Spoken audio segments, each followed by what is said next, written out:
Easy answers, quick solutions for you and your RV, Scotty says.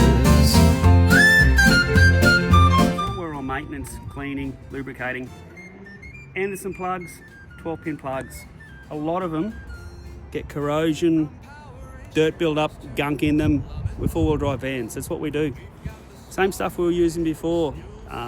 Worth 2040, CRC, WD-40, Electra Cleans are good ones. Electra Primes are good ones. Give them a coat, give them a spray.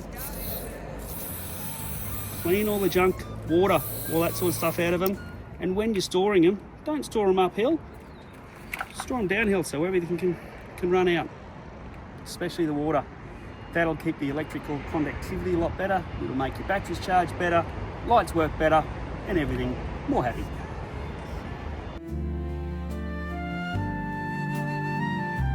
Scotty.